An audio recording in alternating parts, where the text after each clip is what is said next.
જય માતાજી મિત્રો, જય ગુરુદેવ। બાધા કે માનતા કેવી રાખવાથી તમારા ધારેલા કામ થઈ જાય?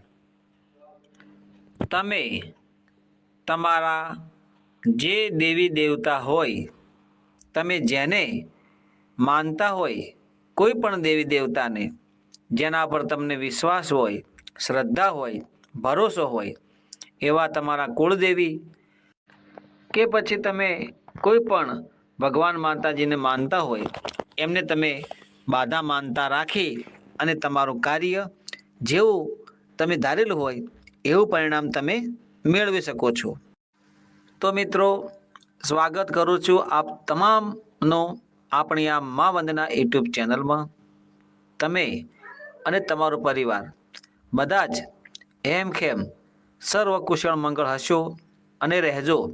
સ્વસ્થ, મસ્ત અને સારી રીતે જીવન જીવો એવી મા ભગવતી કુળદેવીને અને ગુરુદેવને હું પ્રાર્થના કરું છું કે તમારો પરિવાર સુખમય જીવન જીવે, તમારા પર કોઈ વિઘ્ન ના આવે, કોઈ દુઃખ ના આવે, કોઈ સંકટ ના આવે એવી ગુરુદેવને હું પ્રાર્થના કરું છું।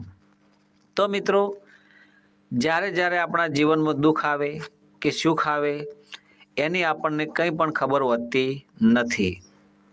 સુખમાં માણસ સલકાઈ જાય અને જો દુઃખમાં ડૂબી જાય તો આ જીવનનું કોઈ તાત્પર્ય રહેતું નથી।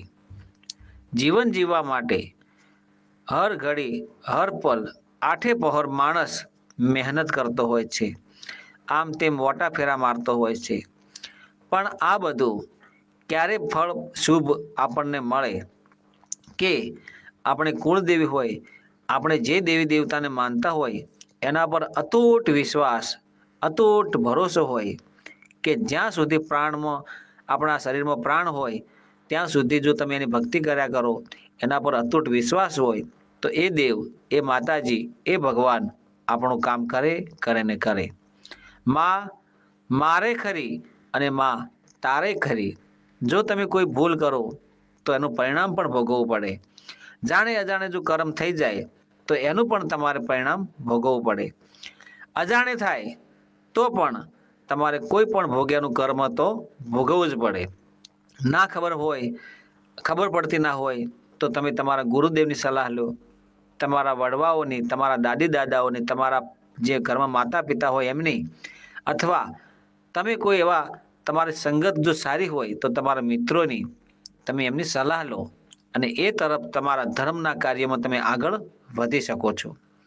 મિત્રો, જ્યારે જ્યારે આપણે દુઃખમાં હોઈએ ત્યારે માં યાદ આવે અને સુખમાં હર ઘડી, હર પલ આપણે સારા કર્મો કરવા જોઈએ। જેવું આપણું કર્મ હશે એવી જ આપણી કુળદેવી આપણા પર રાજી રહેશે।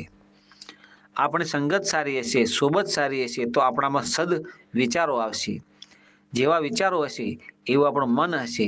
મન જેવું હશે ચંચળ તો તમે સારા કાર્યોમાં આગળ વધશો અને સારા કાર્યો થકી તમારી ઓળખાણ થાય, તમારી લાયકાત બંધાય અને એ પ્રમાણે તમે જીવન જીવી શકો। તો મિત્રો, આપણા કુળદેવી હોય કે તમે જેને માનતા હોય એને તમારે બાધા માનતા રાખવી હોય તો હું તો એટલું જ માનું છું કે ધર્મના કાર્યમાં આગળ લેજો। કહેવાનો મતલબ એ છે કે ધર્મથી ટુકડા અને પાપથી વેગળા। કોઈને નડવું નહીં, કોઈનું ખરાબ ના વિચારવું પણ નહીં। જો તમે સત કાર્યો એટલે કે સારા કાર્યો કરશો તો 100% તમને શુભ ફળ પ્રાપ્ત થાય ને થાય જ। મિત્રો, તમારા કુળદેવીની બાધા માનતા રાખો। ધારો કે સુખડીને રાખો, શ્રીફળને રાખો, ચુંદડીને રાખો, મીઠાઈ એટલે કે પેંડા પ્રસાદ રાખો। તમે કોઈ પણ આવી બાધા માનતા રાખી શકો।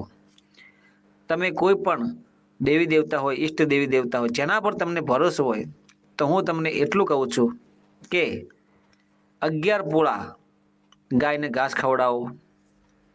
કોઈ 5 કિલો લોટ હોય તો કીડિયારો પૂરો, અથવા કોઈ ગરીબને ખવડાવો, અથવા તમને લાગે કે મારું આટલું કાર્ય થઈ જાય તો હું 5 ગોવાશીઓ જમાડીશ, મારું કોઈ પણ કામ થઈ જાય તો હે માતાજી, હે ભગવાન, તમે જેને માનતા એનું નામ લઈ કોઈ સાધુ સંતો જમાડીશ, તમારા ઘરે ભજન સંતવાણી કરીશ, તમે તમારા ઘરે માતાજીના ગરબા કરી શકો, કોઈ નાનો મોટો પ્રસંગ તમે શુભ કાર્ય કરી અને અન્નદાન અન્નવેરો તમે તમારા ઘરે કરી શકો છો. કુંવાસી આવે તો જમાડો, સાધુ સંત આવે તો જમાડો, ભૂખ્યાને ભોજન કરાવો, કોઈ બ્રાહ્મણ જમાડો. અથાશક્તિ જે તમને કર્મ યોગ્ય લાગે એવી બાધા માનતા રાખો. ગાયને ઘાસ ખવડાવવાની અથવા પક્ષીઓને 5 કિલો બાજરીના દાણા, જવારના દાણા ખવડાવી દેવા. તમને એવું લાગે કે આ કામ કરવાથી મને શુભ ફળ પ્રાપ્ત થયું છે, તો કોઈનું ઠારજો તો જ ઠરશો. બાધા માનતા રાખો પણ કોઈના પેટમાં જાય એવી, કોઈનું આંતરડું ઠરે એવી, કોઈનું ભલું થાય એવી બાધા માનતા રાખશો તો 100% તમારા કુળદેવી તમારા ઉપર એટલા બધા પ્રસન્ન થશે, રાજી થશે કે તમારું જીવન ધન્ય બની જશે. તમારા ગુરુદેવના આશીર્વાદ મળે, તમારા કુળદેવીના આશીર્વાદ મળે, તમારા માતા પિતાના આશીર્વાદ મળે જ્યારે તમારા કર્મ શુદ્ધ હોય ત્યારે. અને એક બીજું ખાસ મિત્રો તમને કહેવા માગું કે આપણી આ મા વંદના યુટ્યુબ ચેનલમાં હું મારા દરેક મિત્રોને હાથ જોડીને વિનંતી કરું છું કે ધર્મથી ટુકડા અને પાપથી વેગળા રહેજો. ધર્મના કાર્યમાં બની શકે તો ભલામાં ભાગ લેજો અને તમે તમારા પરિવારમાં કોઈ પણ પ્રકારનું વ્યસન કે ફેશનથી દૂર રહેજો અને બાળકોને ભણાવજો. ખૂબ સારું સુંદર જીવન જીવજો. બની શકે તો સંગત સારી કરજો, બની શકે તો ધર્મમાં આગળ રહેજો. ક્યારેય કોઈને નડવું નહીં, ખરાબ કરવું નહીં અને ખોટા વ્યસન અને ફેશનના માર્ગે જવું નહીં.